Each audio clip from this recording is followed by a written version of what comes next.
анау сөздеріне мән беру керек қой, әрекеттесуші заттар и өнім деп. Мхм. Я әрекеттесуші ма өнім бар, соған мән беру керек. Өйткені өнім десе уже мынаны алатын едім, мынаны.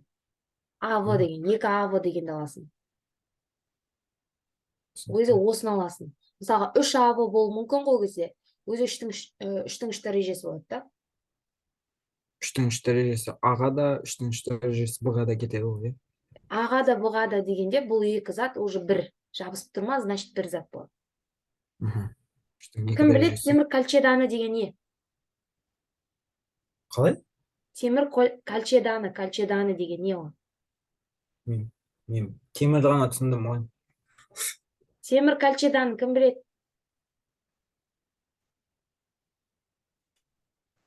Формуласын.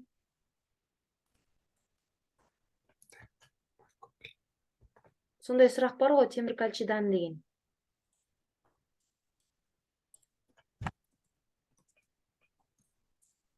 Оу, білсек білеміз, білмесек білмейміз деп айтайық та. Феррум S2 ма? Ана феррум S4 емес па? Кальцийдан деген. Феррум S2. Иә. Феррум S2 болу керек.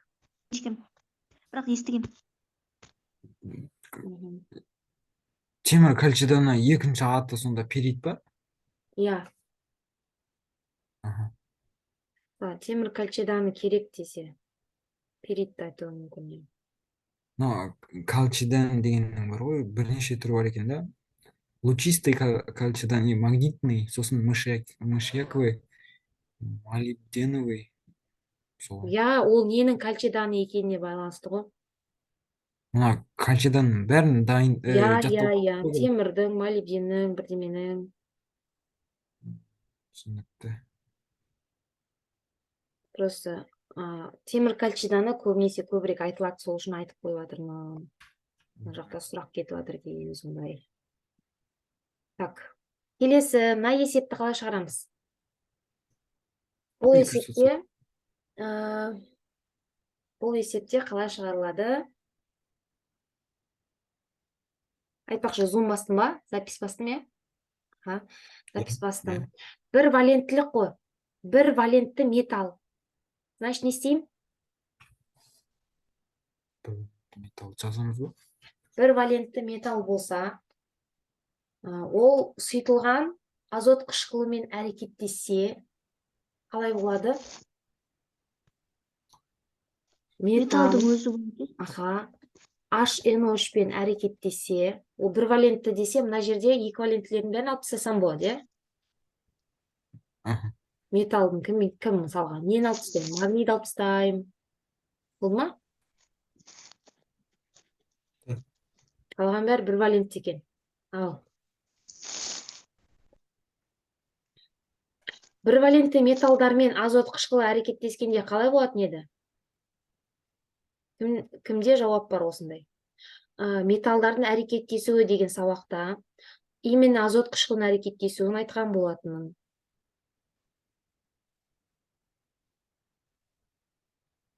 Тең болады азот оксиді деп. Мысалға, иә. Барлығында да неге дейін болса, егер жаңағы барлық азот қышқылымен әрекеттеседі ғой, ол кезде мынау концентрлі ма, сұйытылған ба? Сұйытылған екен. Концентрлі болса, всегда NO2 шығатын еді. Ал сұйытылған болса ше? Сұйытылған болса, уже разный болады да. Например, жаңағыдай сілкілік металдар мына жерде мен көріп тұрсам, мынау барлығы сілкілік металдар. И күміс қана обычный металда. Если мысалға көлемі NO түзілді дейді. NO түзілетін болса, уже күміс екенін түсінуге болады. Өйткені мысалға калий сияқты сілкілік металдар, ұмытпаңыздар, жазып алыңыздар, е? Калий NO3-пен әрекеттесетін болса, HNO3-пен калий NO3, сосын жаңағы калиймен әрекеттесе аммиак шығады, аммоний нитрат шығады. Өйткені мынау сілкілік металл болғандықтан. Сосын H2O су шығады. Түсіндік па? Яғни, бұл сілтілік металл болғандықтан бізде не шығады екен? Аммонийдің нитраты шығады. Барлығында да, мына жерде де, мына жерде де, мына жерде де, мына жерде де, мына жерде де, мына жерде де. Себебі мынаның бәрі сілтілік металдар. Кімге түсінікті отыр? Ау? Сөйтіп айтқанмын ше. Сөйтіп айтқанмын. Яғни, бұл жерде калийді алып тұрмын, мысал ретінде, бірақ любойында да бізде аммонийдің нитраты шығады. Ал енді, мына жерде бірден автоматты түрде мен баяғыда күмісті белгілеп кетер едім. Бірақ күміс екенін дәлелдеу үшін қалай шығарсам болады? Ол үшін, мысалға, металдың несі? Нитраты плюс NO плюс аргентум шықты дейсің. Сол жердегі бір валентті металл 216, тем более 216. Күмістің эмері 108, алдына ек қойсаң 216 болады, Иә. 216, 108, мынаны теңестіреміз еще. Одан кейін азотымыз 14-те 9. 14-те 9.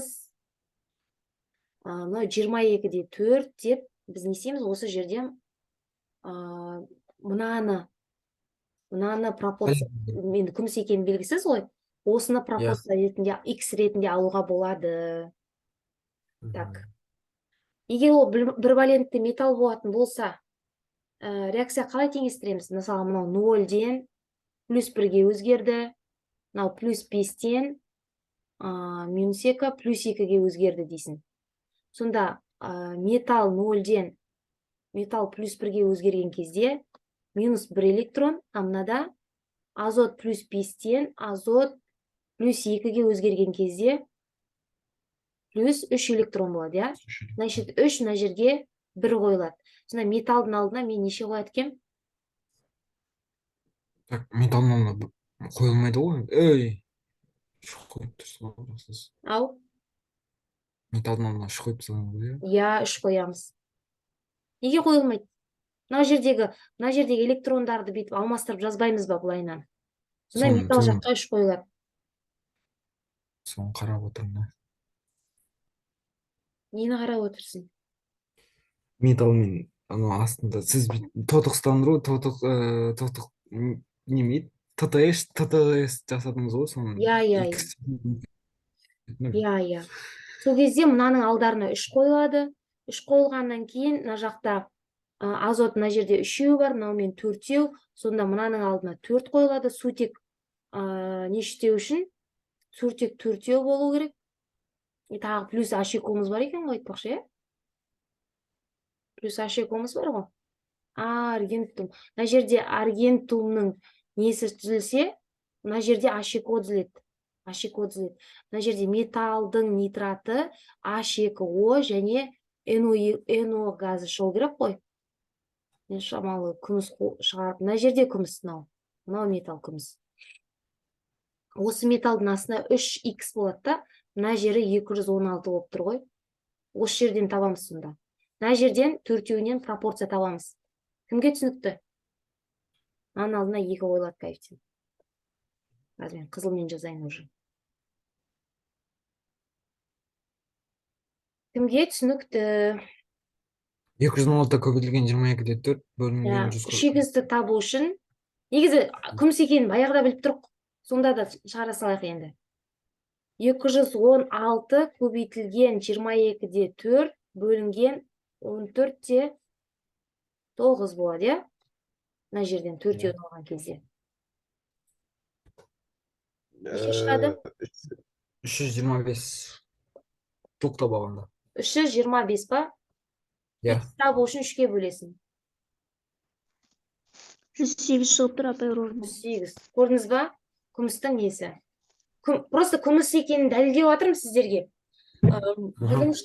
Потому что біріншіден еківаленттіні алып тастадым. Қалған бәрі бір валентті. Бір валентті болғанмен бүкілінің қасиеті бірдей. Себебі барлық сілтілік металдарда бізде не бөлінеді дедім? NH4, NO3 бөлінеді. Ал NO бізде күміс, мыс деген сияқты ауыр металдарда бөлінеді, да? түсінікті болдыр ма? Яғни магнийден кейінгі элементтердің барлығында NO бөлінеді. Кейінгі жаңа сілтілік емес металлардың барлығында. Сол үшін сол жермен уже мынаның заряды 0 болады, мына жерде +1 болады деп, 0-ден +1-ге, +5-тен +2-ге өзгерді деп жазып жатырмын. Мә, бізде неше адам? Үшеуміз ғана ма не? Иә. Қатысып отқан. Давай, есеп түсінікті болса, онда келесіге өтем. Тоқтаңыз. Мынау аргентум неге кірмейді бұл сілтілік металдың ішіне? Соны түсіндіріп беріңізші. Өйткені ол қосымша топша. Қосымша топша деген периодтық кестеде түсі бөлек деген сөз. Мысалы, сен периодтық кестені көрші, қандай өзі? Сосын Менде бәрі нормально қап-қара. обычный периодтық кесте алыңдаршы, что мида штайтын. Периодтық кесте дейінші мен. Абай аргентонды айтайын ба? Иә. Айтайыншы. 5-ші периодта Міне қара. Мысалы, міне любой периодтық кесте, мысалы. қосымшасында орналасқан. Қарашы мынаны. Міне, мына кесте көрініп тұр ма сіз, Абділда? Иә, көрініп тұр. Көрініп тұрған кезде мынаны қара. Литий, натрий, калий, рубий деген бәрі бір цвет күлгін. Оның бәрі негізгі топша. Негізгі топшадағылардың барлығы сілтілік металл. Міне мынау күміс, алтын дегендер ол қосымша топша ол. Өйткені көк цвет. Мына ұзын көктің бәрі қосымша, қалған бәрі негізгі. Түсінікті ма? Түсінікті. Осыны шығарып ал деп тұрсыз ғой, иә? Осындай периодтық кестелер бар ғой. Не обязательно дәл осының. Басқаларында басқаша цвет, бірақ осылай прям апанық көрініп тұрады деп атқаным ғой. Жақсы. Келесі мынау не ол? Органикаға кім? Органикаға барған жоқсың ғой, Абділда, сен? Барам. Анилин деген бізде мынандай нәрсе. Анилин деген, қара, NH2. Қалған оқушылар қайда? Броммен әрекеттескенде, жалпы броммен бензолдан басқана төбесінде бір бәлесі барлардың бәрі әрекеттескенде, қара, мына жерде бензолдың сақинасында 3 сақина бар ғой, сол үзіледі. Төбесінде бір бәлесі барлардың барлығында үзіледі. Түсіндік па? Бензолда емес. Мысалға, мына NH2-ның орнында OH тұру мүмкін, иә? Фенолда броммен әрекеттесу мүмкін. Осы анилин. Анилин деген не екен білесің ба? Анилин деген сол С6H5NH2 деген сөз. С6H5-те осындай сақинасы бар дейсің. Төбесінде NH2, анилин. Бұны жаттайсың и органика өткен кезде үйренесің. Дәл осыларда, сақиналарда, мынандай 3 жағында міне, 2 құлақ сақал бей өсіп 3 жағынан шығып тұрады міне бейді. 2, 4, 6-да осындай шығып тұрады. Түсіндің ба? Сол жерде мына жерге бір бром, мынаған бір бром, мынаған бір бром әрекеттеседі. Неге? Себебі мына қос байланыстар үзіледі де орнына бром тұрады деген сөз. Түсіндік па? Енді осы жерде кімнің орнына тұрды? Кімдердің орнына тұрды? Сутектер бар емес па? Сол сутектердің орнына келеді ғой бромдар. Сол сутектермен мына бромның екінші бромы H бром болып шығып кетеді. Теңестіру үшін мына жақта мынаның алдына 3 қоясың, мынаның алдына 3 қоясың. Бүкіл бензол сақинасын бар бром әрекеттесу реакцияларының бәрі түгел осындай болады. Ол үшін только төбесінде бір нәрсе болу керек осындай. Бензолдың өзін, бұлай әрекеттескен бензолдың өзі болса, просто так С6H5, С6H6 қосылған бром 2, С6H5 бром шыға салады. Қалғандарында осындай 3 жағынан шығады. Енді мына жерде мынаның атауы 2, 4, 6, 3 бром, анилин, я. Все. 3 бром анилин. Міне 2, 4, 6, 3 бром анилині осының зат мөлшері дейді. Мына жерде анилин беріліп тұр 46-да 5. Мына жерде 240 грамм бром беріліп тұр. Бұл жерде қайсымен шығарамыз? Моль саны азымен шығарамыз. Бірінші 46-та 5-ті Так, 46-5-ті анилинің эмерін тап, мына 6H5 NH2-нің эмерін тап. Мынау S 80, көбейтілген. я, мынау 80 көбейтілген 3 болады. 80, мына X бар, 160 көбейтілген 3 болады. Бірақ 240-ты сен 160-қа бөлесің. Сонда қаншадан болған? Негізі азы мынау дейін. Мынау азы. Анилинің эмерін тапшы. 76, 77, 77 қосу, 79, 79 қосу 14. 93 апай. 93. Эмер 93. Анан 2 көбейт салдым соң. 93 болды ғой, иә.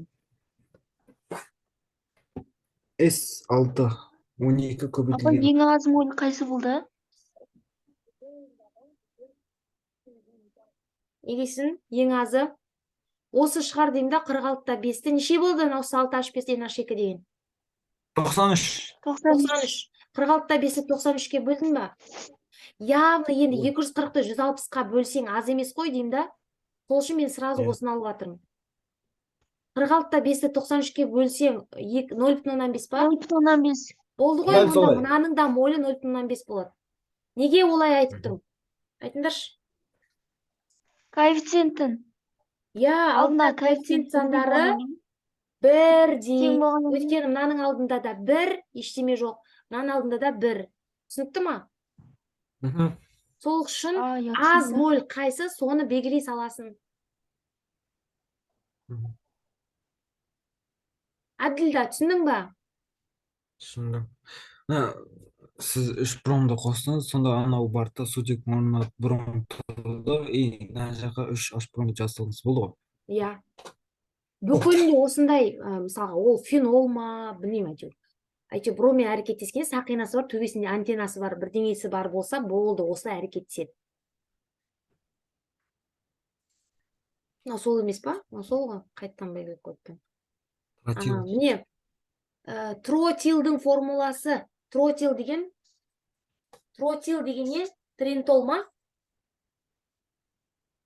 Кім айтады? Апай, андай ТНТ деген не емес па? Я, ТНТ ғой сол. Сол емес па? Тротил деген. Я, сол. Значит, бір нәрсеге қатысы бар Осы ғой. жерде Толы болған.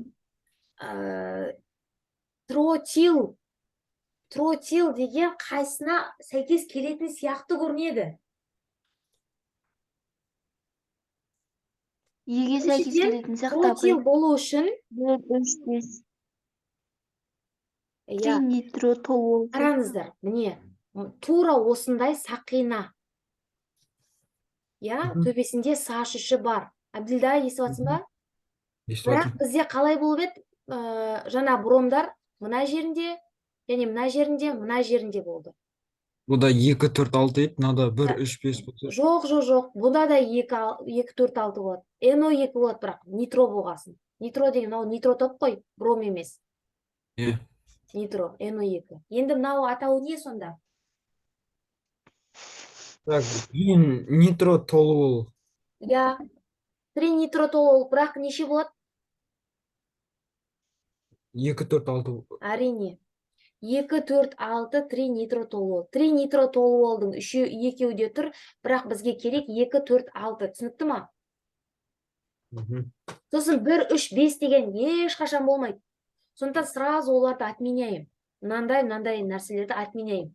Сразу 2, 4, 6 деп келеді барлығында да, если прям сақинасы бар болса. Дұрысы 2, 4, 6 болады, всегда. Енді ол 3 нитро толуол ма, 3 нитро фенол ма, 3 нитро глицерин ба, қайсына сәйкес келеді деп ойлау керексің. Тротил деген. Логикамен де сезіліп тұрған сияқты, е? Қалай ойлайсың? Тротилдің формасы.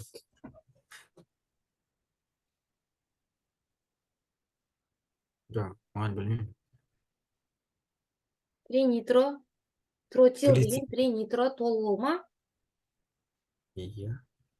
Келесі. Түсіндік па? Енді хлордың қосылыстары галит, сильвит, сильвинит. Кім айтады? Селенит. Галит дегеніміз натрий хлор емес па? Әрине. Сонда бірінші натрий хлор болатын Д мен Е қалды. Осы екеуінің біреуі дейді. Екінші Сосын сильвин, сильвинит. Сильвинит деген не? сильвинит дегеніміз натрий хлор и көбейтілген калий хлор. Аха, онда Е жауап. Түсінікті ма? Сильвинит пен сильвин екеуі ұқсас. Біреу калий хлор болса сильвин, ал сильвинит болса уже галитпен екеуінің қосындысы. Сильвин мен галиттің қосындысы сильвинит болады. Түсіндік па? Галит деген кәдімгі ас тұзы. Ас тұзын галит деп айтады. Натрий хлор. Сильвин деген калий хлор. Галит пен сильвинитті қоссаң, сильвинит бола салады. Галиттің аяқ жағын қоса салған ғой, сильвинит. Түсіндік па? Қалды ма? Қалсын, Аха. қосылыстарды жаттаңыздар. Мәссаған. Қалған қазір мен мына жерден ен салам. Ал айта бер. Алдын жаңа уақытқа батқан кезде бір есепті шығарамыз деді. Көлемдік үлес. Көлемдік үлес. Иә, есеп қалған жоқ па басқа деп атқан ғой.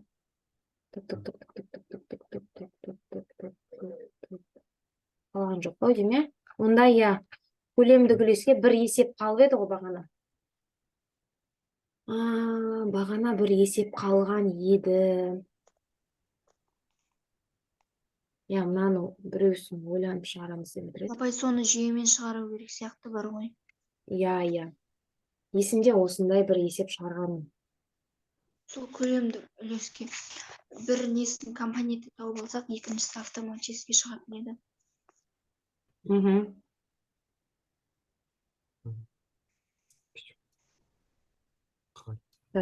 Қалай еді? Көлемдік үлес, иә.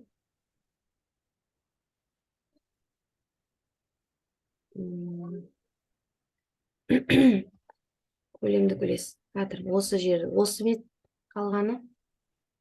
Иә, осыған. Кішкене ойланайық осыны. Бұл жазылу формуласы бар ма? Көлемдік үлес. Көлемдік үлесінің формуласы ма? Иә. Жалпы негізі мынандай ғой.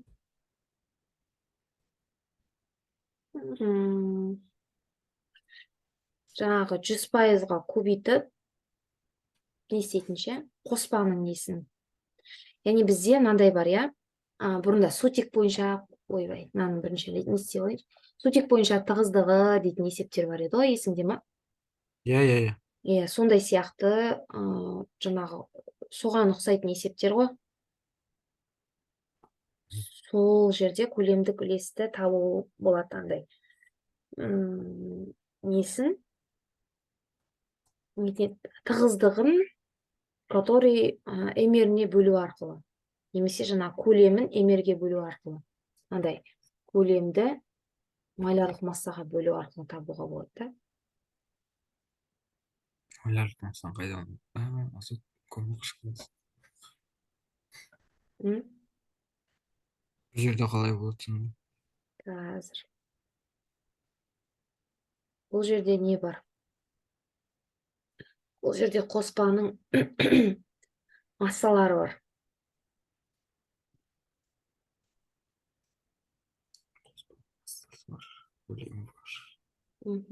Қоспаның массалары бар, е?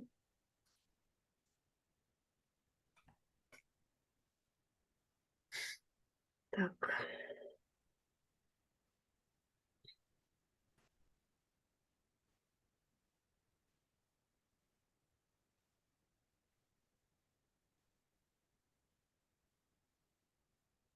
Мына 30-да 4 деген екеуіне де кетемін. Қазір кішкене күте тұрыңыздар. Бізде мынандай нәрсе бар еді тағы. Мынадай формула бар. Есімде ең түсіп В бөлінген ВМ и масса бөлінген малярлық масса дейтін, е?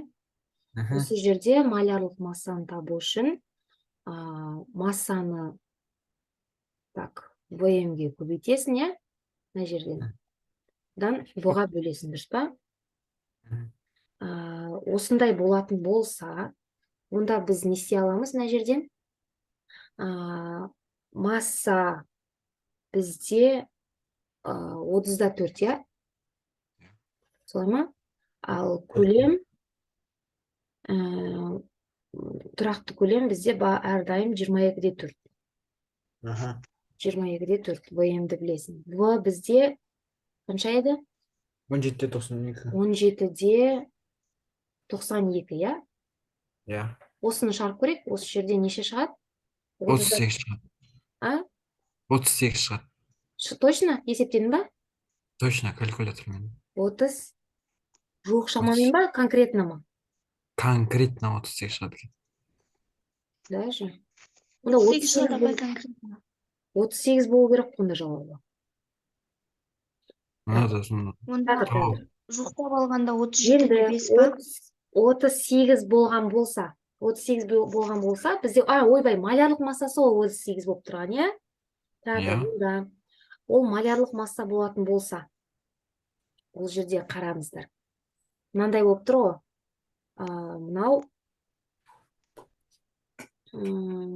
Мынау бізде 34, мынауның несі? Массасы 38.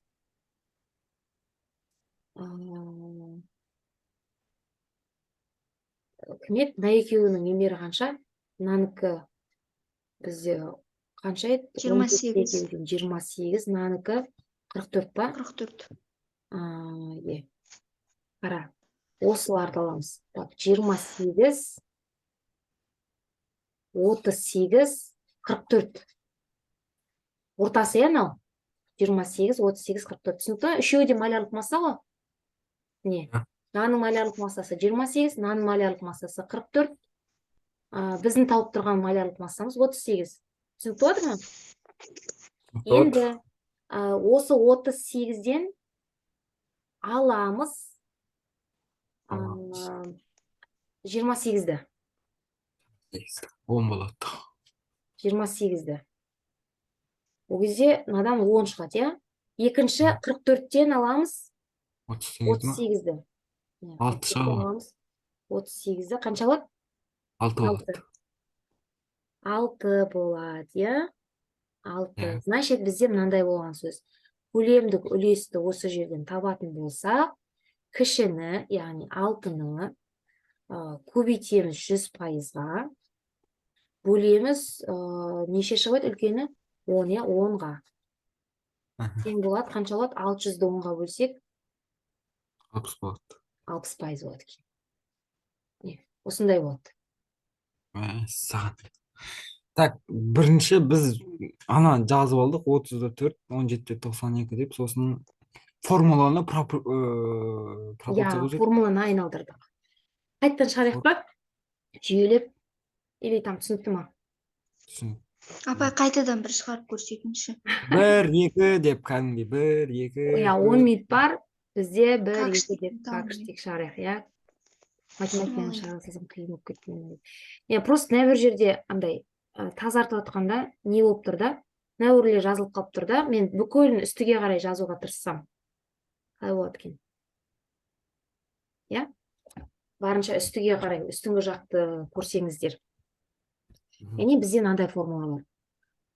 Мына формула есіме түсіп кетті да? В бөлінген ВМ ол тең болады М бөлінген малярлық масса, яғни моль ғой. Бұл жерден біз малярлық массаны табатын болсақ, бізге конкретно малярлық массаның көлемі керек, көлемдік үлесі керек қой. Малярлық массаны табатын болсам, не істейтін едік? Пропорция, значит, мен массаны ВМ-ге көбейтемін, бөлемін көлемге. Осы жерге сразу орнына қойдым. Яғни бізде масса қанша? 34. Айтып отырыңыздаршы. Көбейтілген 22-де 4, иә? ВМ. Ал В-міз қанша? Көлеміміз? 17-92. Иә, 17-де 92 шықты. Бұл жерден бізде қанша шықты? 38 шықты. 38, бірақ бізде малярлық масса уже әлі көлем емес. Енді бізге көлемді табу үшін біз жалпы салыстырма молекулалық массаны салыстырамыз. Салыстыру деген сөз, яғни бұны мен істеймін, мына жерге азоттың N2-нің эмері бізде 28, одан кейін SO2-нің эмері бізде 44, ал біздің салыстырмалы молекулалықтағы эмеріміз ол бізде 38 шығып тұр. Мен үшеуін былай бөліп тұрмын. Яғни мынау үлкен, мынау кіші, мынау орташа деп. Біздікі орташа болып тұр, дұрыс па? иә. Орташа көлемдік үлесі керек осы салыстырмалы молекулалық массаның, түсінікті ма? Енді ол үшін не істеймін? Бірінші 38-ден алдым 28-ді. Мынадан екеуінің айырымын алу үшін менде 10 шықты. Екінші екеуінің айырымын алу үшін 44-тен алдым 38-ді. Ол жерде бізде 6 шықты. 6 шықты. Енді осының ортақ көлемдік үлесін тапқым келді. Осы малярлық массаны табу үшін мен не істеп жатырмын? Кішіні, 6-ны көбейттім 100%-ға, бөлдім үлкен неге, 10-ға. Тең болады 60%. 60%. Енді түсінікті ма? Мен жаңа ғана мына формула арқылы мен мына есепті бұрын шығарғаным есіме түсті. Мұғалім, сіз сызып отырсыз ба? Жоқ, болдым.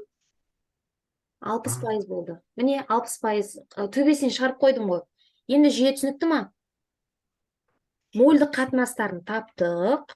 Иә?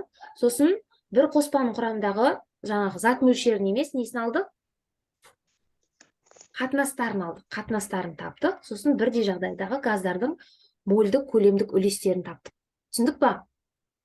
Түсіндік. Түсіндім, апай. Рахмет. Я, осы бойынша келесіде осындай есептер болса, тура осы немен шығарсақ болады. Мен уже сақтаймын. Бүгінгі сіздердің жіберген барлық сұрақтарыңызға жауап алынды. Окей? Окей. Жақсы. Давайте, сау болыңдар. Сау болыңыз. Сау болыңыз.